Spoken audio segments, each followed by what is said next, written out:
সব টিকটকারটা খায় লাল কুত্তার গু। তুমি আমার ইমোশন নিয়ে খেলবা আর আপু কক্সবাজারে গিয়ে খেলবে।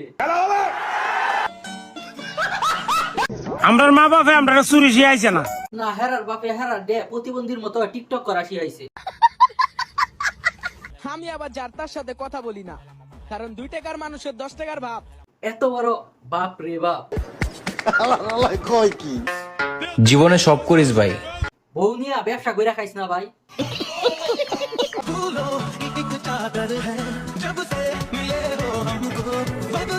এই যে ফুলাফোন তোরা কইছি টিকটক কর না, তোরা লেখাপড়া করবে, লেখাপড়া করে পারবি নি দুবাই গিয়ে এমন 36 ঘুরা একটা ইঞ্জিন লয়ে ঘুরতে। বাবা সরকারি চাকরিওয়ালা ছেলে খুঁজতেছে।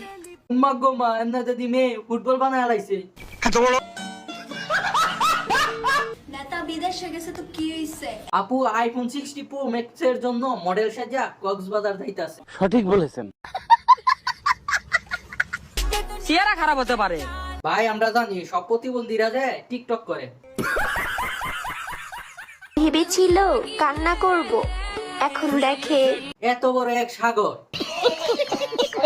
এই শহরে নানান লোকের নানান কথা। আবার শিখে পাওয়া যায় এদের মতো টিকটক প্রতিবন্ধীদের দেখা। বাপ মায়ের শাসন না থাকলে আপুদের মতো রাতের বেলা চিপা চাপা দিয়া ঘুরে।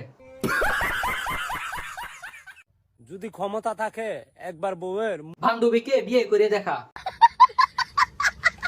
আমাকে 500 টাকা দেন তো। ভাই কেউ একজন আপুকে নিয়ে কক্সবাজারে জানতো।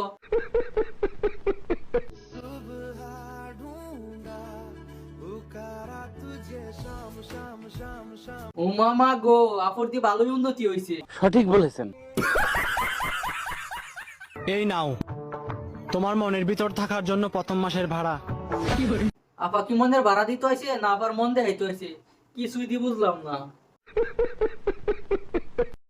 আমরা জানি সে টিকটকার, মানুষ জিজ্ঞাসা করলে কয় ইউটিউবার। আরে চল্লি বললি তেনার গল্লি। তোরা ভাই বউ দিয়া কত ব্যবসা কইরা খাইবি।